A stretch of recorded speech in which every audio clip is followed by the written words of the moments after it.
Boa noite a todos. Nós vamos dar início a mais uma das nossas reuniões de terça-feira, inicialmente com a apresentação de dois trabalhos que são muito importantes. O Bruno vai falar um pouco sobre o que é que nos importa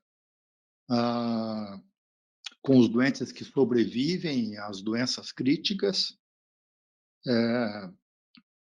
Nós temos nos preocupado com essa questão já faz alguns anos. Durante 1 ano e meio funcionou um ambulatório de pós-alta de UTI no Cajuru. E nós atendemos aproximadamente uns 200 doentes de pós-alta. Levamos alguns trabalhos para congressos, mas depois a Covid não permitiu que a gente continuasse no ano passado esse ambulatório.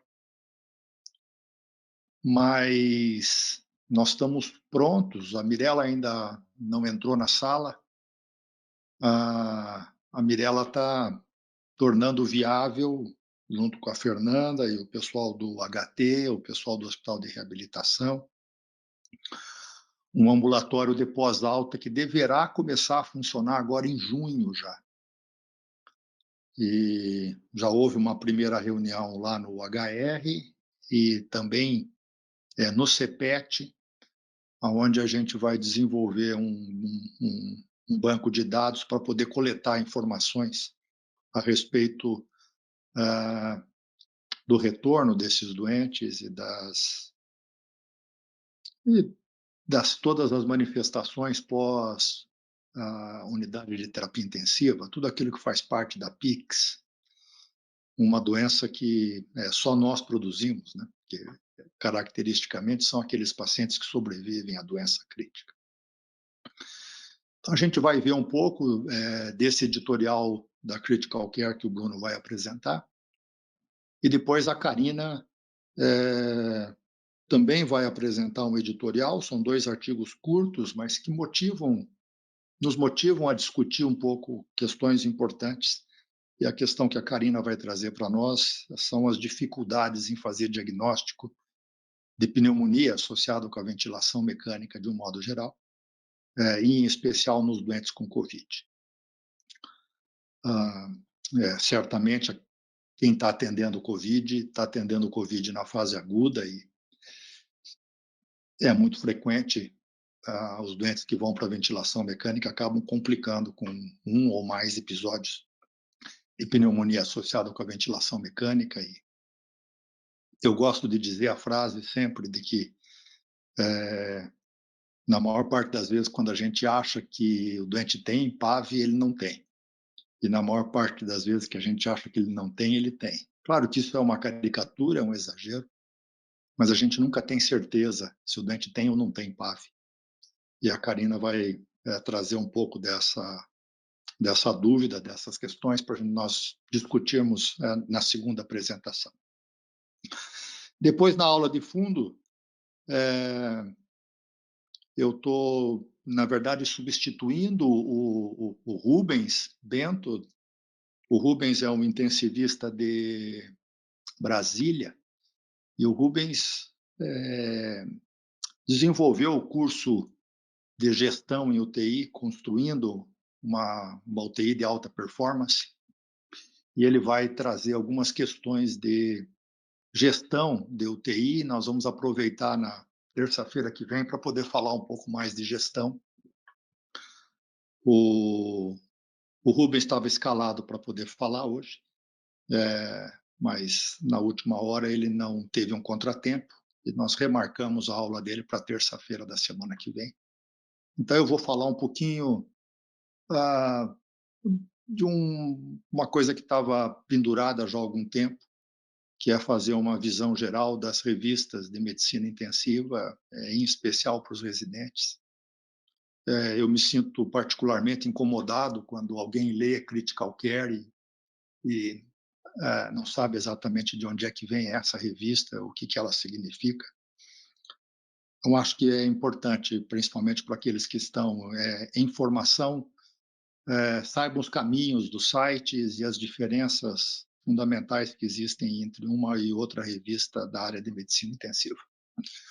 Então, vai ser uma apresentação curta depois, mas que eu julgo que vai nos colocar no outro patamar para poder discutir as publicações relacionadas com a medicina intensiva.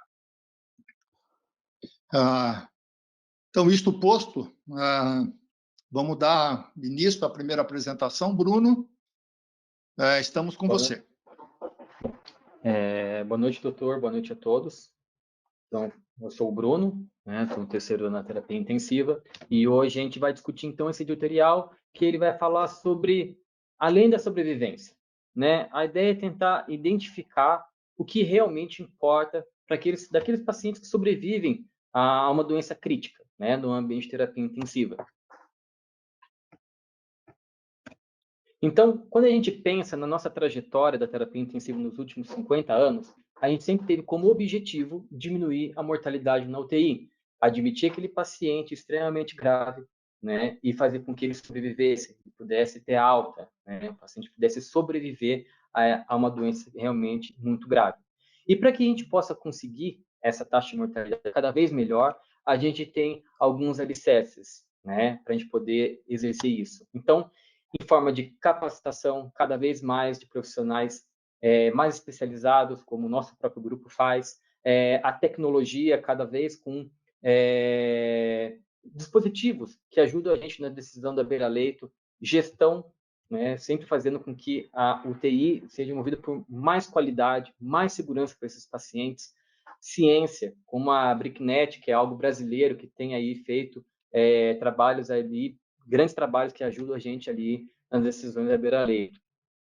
E, além disso, a gente tem que lembrar que a terapia intensiva ela é feita por pessoas. E eu acho que o que melhor define o profissional de saúde, né, que trabalha na terapia intensiva é a resiliência, né? Que é a nossa capacidade de vencer obstáculos mesmo, em um ambiente extremamente complexo, que nos desafia ali tecnicamente e emocionalmente, né? No mesmo dia da terapia intensiva, a gente tem momentos de ganho, tem momentos de perda, mas pela nossa dedicação pela terapia intensiva, nos faz resistir a todas essas diversidades e cumprir o nosso objetivo, que é salvar vidas, melhorar a mortalidade, cada vez mais exercer uma terapia intensiva de alto nível, né?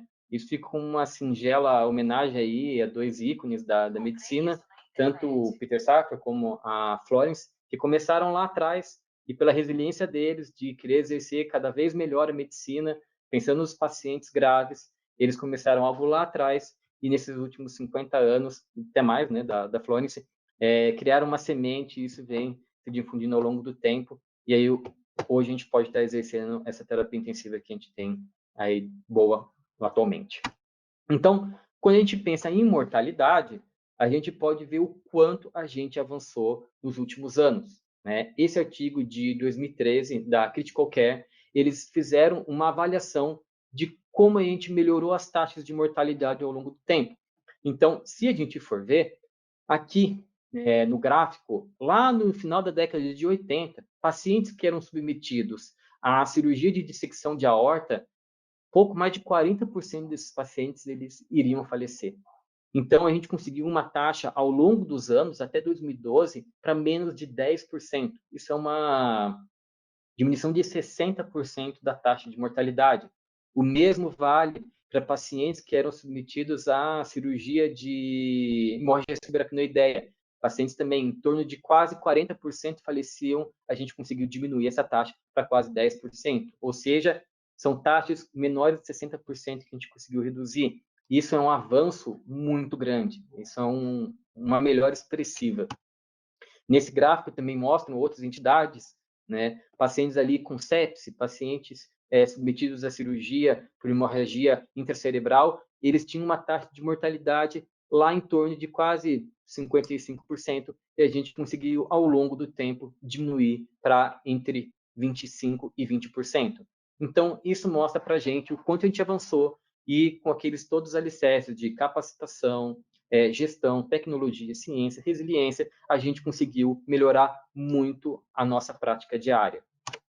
Então, Com isso, a gente fez com que aqueles pacientes que, antes da década de 80, do final da década de 80, que tinham ali um grande potencial de falecer por uma doença realmente muito grave, a gente conseguiu fazer com que eles sobrevivessem a essa patologia e recebessem alta da UTI. Então, com isso, a gente começou a identificar e fazer diagnóstico de síndrome pós-terapia intensiva. Então, a gente começou a ver que os pacientes sobreviviam, mas a custas de grandes sequelas. E a gente não pode deixar de achar que isso é pouco, né? Então, a gente não pode deixar de lembrar que a taxa de mortalidade é importante, porque se o paciente morre, a gente não pode pensar nisso, mas talvez a gente tenha que começar a abrir os olhos para o que a gente pode fazer dentro da UTI para tentar diminuir PICs. Então, o editorial fala isso. Então, talvez a gente precise começar dentro de ensaios clínicos mudar um pouco o nosso enfoque, continuar com a mortalidade, mas também trazer a importância entre desfechos primários, qualidade de vida e funcionabilidade. Isso mostra para a gente, esse artigo, que talvez a gente esteja quantificando pouco isso dentro da UTI. Essa é uma revisão sistemática de 2017, que eles tiveram a ideia de que vamos estudar no ano de 2013, de janeiro de 2013 a dezembro de 2013, o que os nossos ensaios clínicos estão objetivando? Quais estão sendo os desfechos que a gente está procurando? O que a gente está pesquisando nesse ano? Então, pelos critérios de inclusão deles, eles viram que 112 ensaios clínicos randomizados caíram no critério de inclusão. Desses 112, dos desfechos primários, 27% era de mortalidade e 5% de incapacidade funcional e qualidade de vida. Em relação a desfechos secundários, foram identificados 598 desfechos. Desses, 22% era em relação à mortalidade e 7% além da mortalidade, incapacidade funcional, qualidade de vida, funcionabilidade, visavam isso como desfecho secundário.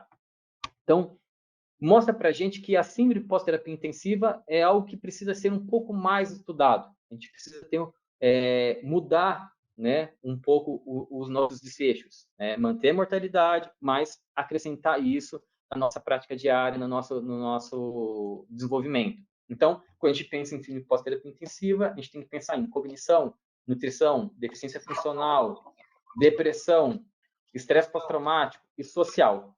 O que a gente pode observar é de que cada problema que surge ou que a gente agrava do paciente, existe uma certa importância para cada paciente, para cada família, e a gente precisa, de alguma forma, quantificar isso. Então, é isso que o editorial lança da pergunta. O que é mais importante para os sobreviventes e seus cuidadores? O que para eles é mais importante? Né? Então, a proposta dele, para a gente poder, de uma certa forma, começar a quantificar isso, né, é pelo método Delphi, que é um método de questionário, você classificar por ordem hierárquica os domínios de recuperação na visão dos sobreviventes e cuidadores.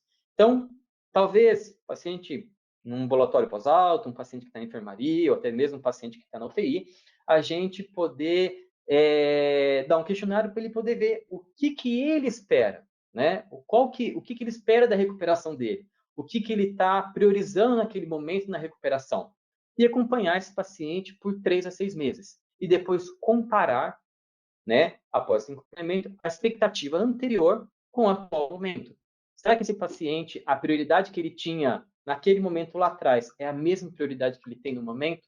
Será que ele conseguiu recuperar aquilo, né, aquelas lesões, os traumas, sequelas físicas que foram desenvolvidas, né, durante o tratamento da doença crítica, para a gente poder entender um pouco mais o que acontece na PICS.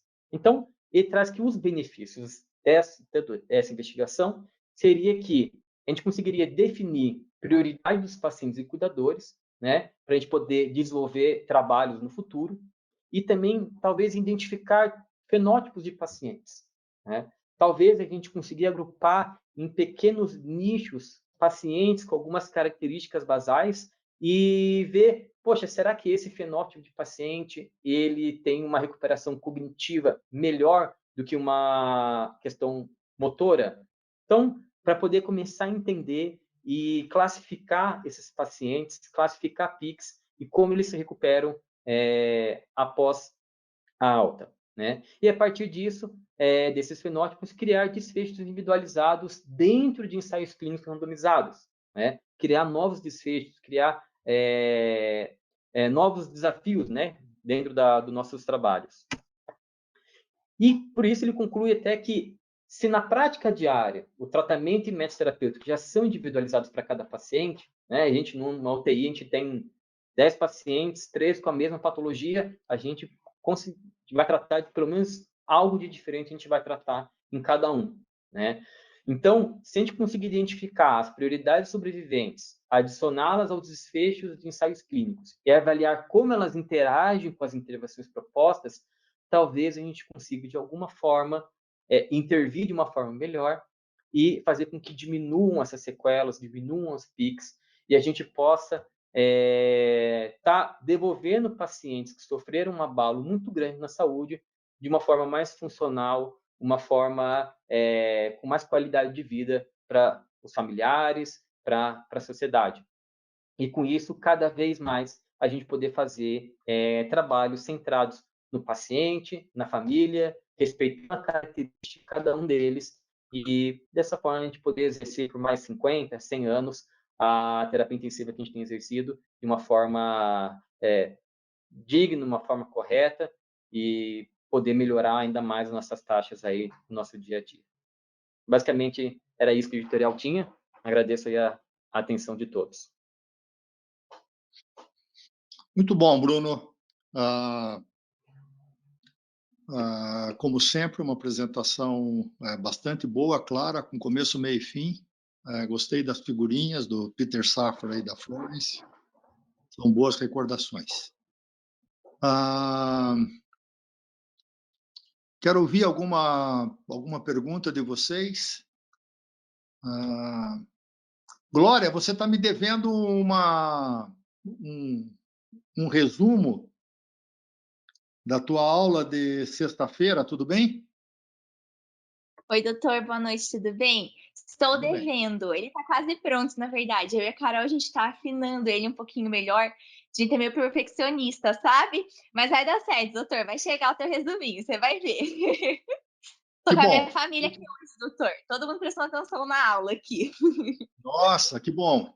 Então, quero ouvir você. O que você achou, o que você acha desse problema Então, achei bom o de pós-alta? editorial. Uhum. Então, achei bem bom o editorial, acho que essa é uma tendência cada vez maior, né? Com os avanços aí nas tecnologias, a gente chega em graus de tratamento dos pacientes que antigamente a gente não tinha. Então, hoje a gente lida com pacientes com uma condição diferente de antigamente, né? Então, hoje em dia, os pacientes com o avanço dos tratamentos, a gente chega em alguns patamares que antigamente a gente não tinha que lidar, porque muitas vezes os pacientes morriam no meio do tratamento, né? A gente não conseguia avançar a esse ponto, e agora a gente lida com as consequências também disso, de tratar demais e às vezes ter que lidar com esses pacientes que ficam no limbo, né? Que não é o suficiente para ele melhorar super bem, para voltar para a condição de base dele, né? Mas que ao mesmo tempo aquele paciente que não evoluiu o óbito no meio do caminho, a gente precisa entender como que a gente vai lidar com esses pacientes para dar qualidade de vida para ele, né? Para a gente não só gerar sofrimento para ele, não manter ele a qualquer custo na UTI. E essa é a tendência maior, né? Então, a gente já tem muitos tratamentos que já são formalizados na medicina intensiva, muitos protocolos, mas acho que a tendência cada vez maior é a gente individualizar o tratamento, pensar no paciente como um todo, olhar para ele e conseguir pensar em algo que seja direcionado para ele, de acordo com o contexto que ele está, como essa família enxerga esse paciente, para que a gente consiga, não a qualquer custo, tratar uma condição específica, mas sim ver o doente como um todo, né? E conseguir lidar com isso da melhor forma para gerar mesmo qualidade para ele. Acho que é mais ou menos isso. Ótimo. Acho que é isso mesmo. Bruno, vamos aproveitar isso que vocês estão falando e voltar a apresentar, acho que o slide número 3 teu, aquele da diminuição da curva de mortalidade na UTI nos últimos anos. Ok, esse trabalho, deem uma olhadinha quem é que escreve esse trabalho. O último autor é o William Knaus e o primeiro é o Jack Zimmerman. Os dois foram quem inventaram o sistema Apache para fazer prognóstico do doente crítico na UTI. Então, aquilo que vocês odeiam, o Apache 2, o Apache 3, o Apache 4, para fazer, nós ainda utilizamos o Apache 2 até o novo banco de dados nosso, que deverá estar em uso a partir de junho, muito provavelmente. Nós vamos passar a usar o SAPS 3. Mas ainda estamos usando o Apache. Então, o que o Knaus e o Jack Zimmerman fizeram com o Apache, sistema Apache, depois o Apache 2. O Apache 2 foi, quando eu era R3, alguma coisa como 84, 85, 1984, 85. E depois veio o Apache 3 e depois o Apache 4. O Apache 4 é proprietário, a gente não consegue utilizar o Apache 4 porque precisa de comprar. É só o pessoal do sistema Apache, eles depois tornaram uma empresa, a Apache Corporation, mas eles foram capazes, como eles tinham um banco de dados muito robusto, de avaliar a mortalidade na década de 80, na década de 90, na década passada, até 2012, e tem essa diminuição importante de mortalidade para os doentes com a mesma doença. Põe o próximo slide, porque daí acrescenta a sepse, né? Na verdade, o trabalho todo mostra que 9 a cada 10 doenças houve uma diminuição importante de mortalidade nesses praticamente 30 anos do Apache.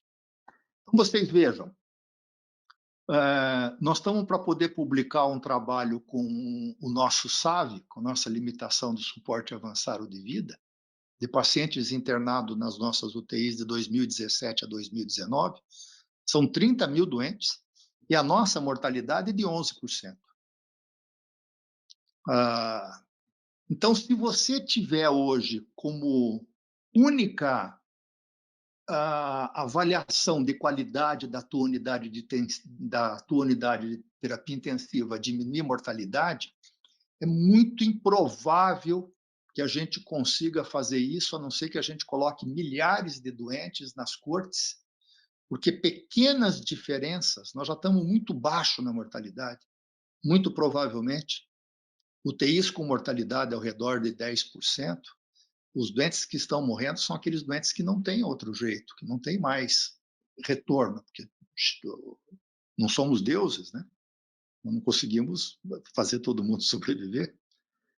A morte faz parte da vida, mas ter como único desfecho uma queda de mortalidade não faz sentido mais hoje em dia. Né? É preciso agregar outros desfechos, é preciso agregar o desfecho de qualidade de vida após unidade de terapia intensiva.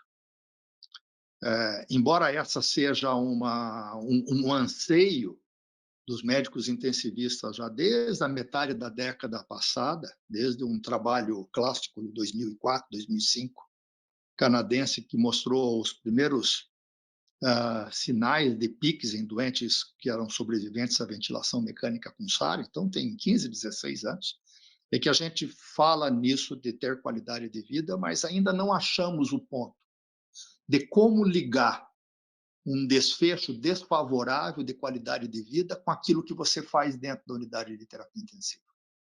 Né? De uma forma clara, o que nós podemos fazer dentro da unidade de terapia intensiva, não só para poder diminuir a sobrevida, diminuir a mortalidade, aumentar a sobrevida, mas melhorar a qualidade de vida posteriormente. Essa ligação aí, ela ainda é pobre. Né? No final das contas, do ponto de vista teórico, o que a gente quer é gerar valor em saúde para o doente. Né? Ou seja, que o doente possa sair da unidade de terapia intensiva e volta a trabalhar o mais rápido possível, não tenha problemas de sono, não tenha problemas de estresse pós-traumático, possa se mobilizar o mais rápido possível, possa ter habilidades cognitivas próximas do normal que ele tinha antes. Então, todos esses elementos são importantes. E acho que a gente vai voltar a falar nisso, porque a gente parou um pouquinho por causa do Covid, mas a abertura do ambulatório do HT vai fazer com que isso volte para a mesa novamente. Tanto é que a apresentação do Rubens, na semana que vem, é a gestão do atendimento do paciente crítico, visando aumentar valor em saúde pós-unidade de terapia intensiva, uma quebra de paradigma, é assim que ele chama. Então, nós vamos voltar a falar nisso de uma forma mais intensiva. Mirela, você já está aí, a Fernanda também estão. Acho que a Fernanda viu a apresentação, mas de qualquer forma nós estamos falando de alguma forma da importância de nós termos como desfechos adicionais à mortalidade a qualidade de vida após unidade de terapia intensiva. Eu falei um pouco na proposta do ambulatório do HR, possivelmente está aberto a partir do mês que vem, mas queria ouvir de vocês alguma coisa, até como estímulo, porque os nossos residentes que estarão lá na unidade de terapia intensiva do HR também participarão ativamente desse ambulatório. Mirela, Fernanda? Oi. Oi. Posso falar? Claro. Então, eu estou com um problema aqui. Apareci. Finalmente, eu estava sem problema com as minhas imagens aqui, só estava o microfone. Bom, mas enfim, então, essa discussão sobre o pós-alta, ela já é antiga, né? E, como você mencionou, o ambulatório do Cajuru, ele funcionou um período. E, na minha visão, há muito tempo a gente tem uma ponta que é solta, né? A gente não fecha o nosso elo aí de assistência ao paciente crítico, considerando essa premissa nova, né? Como pode-se imaginar, muitos doentes, talvez a grande maioria deles, principalmente os mais idosos, talvez, eles saem com algum tipo de necessidade de acompanhamento posterior, distúrbio de nutrição, principalmente distúrbio polineuropatia do doente crítico, entre outras, que precisariam de um acompanhamento multidisciplinar posterior. Então, agora, com o COVID, e alguns doentes, principalmente os cirúrgicos, mas mesmo muitos clínicos, eles saem com sonda nasogástrica, outros saem com traqueostomia, saem com gastrostomia, e esses doentes não vão para um acompanhamento ambulatorial. Então, imaginem um doente, eu vou dar o exemplo dos doentes do CHT, do HT principalmente, que muitos são cirúrgicos e que uma grande parte deles usa dispositivos dessa natureza. Então, esses doentes, eles vão para casa sem um acompanhamento ambulatorial, inclusive para retirada desses dispositivos, orientações, enfim. Agora, com o COVID, a reabilitação ela ficou ainda mais importante por causa da reabilitação fisioterápica respiratória, né? Então, aproveitando toda essa discussão sobre a reabilitação pós-COVID, que a gente conseguiu viabilizar o ambulatório, então, pós-alta do CHT, mas com a visão de atender todos os doentes que triados com necessidades posteriores de atendimento de equipe multiprofissional. Então, a gente vai fazer um checklist de indicação para o ambulatório multiprofissional. Imagino que a grande maioria desses doentes vai necessitar, mas, por exemplo, doentes com Glasgow menor do que 9 precisariam de atendimento domiciliar, não seriam doentes para atendimento em ambulatório. Pacientes jovens que saem deambulando da UTI não tem critério para... Então, a gente vai fazer uma triagem daqueles pacientes que precisam de atendimento. Essa triagem ela vai ser feita pela equipe multi, não só pela equipe médica. Então, nutrição, fono, físio e o checklist médico vai ser feito na saída da UTI. Foi assim que a gente montou o modelo e o fluxo na saída da UTI. E eles vão imediatamente para uma fase de avaliação rápida, vamos dizer assim, que é um estágio de 4 atendimentos pós-alta. A partir desses 4 atendimentos pós-alta, que são de fisioterapia, enfim, eles vão para aquilo que a gente chama já no reabilitação de global. Na global, todas as equipes multis seguirão acompanhando esse doente, inclusive a avaliação de enfermagem para aqueles doentes que tiverem indicação para tal. E nessa global, eventualmente, eles poderão fazer, no máximo, por exemplo, 30 sessões de fisioterapia, de terapia ocupacional, o atendimento multiprofissional, e se ele for, por exemplo, um paciente, um lesado medular ou um paciente com problema neurológico, existem linhas específicas de reabilitação dentro do hospital para doentes crônicos, né? Então, o lesado medular tem a linha do lesado medular, dos doentes com LEA, lesão encefálica aguda, tem uma linha crônica. Então, a gente vai fechar essa alça, inclusive, para aqueles pacientes que, após as 30 primeiras sessões de atendimento de global, se eles precisarem continuar cronicamente, eles serão encaminhados para essas linhas já existentes no CHT. Então, atendimento de nutrição, atendimento da enfermagem, de fisioterapia, de fono, de terapia ocupacional e de psicologia. Cada uma dessas equipes tem escalas de avaliação que vão ser aplicadas, né? E a nossa ideia é que o residente possa fazer a avaliação nesse ambulatório pós-alta, na primeira saída, né? E ele possa também acompanhar a avaliação das globais. Quais são as escalas, como é que é atendido esse paciente dentro de cada especificidade da equipe multiprofissional.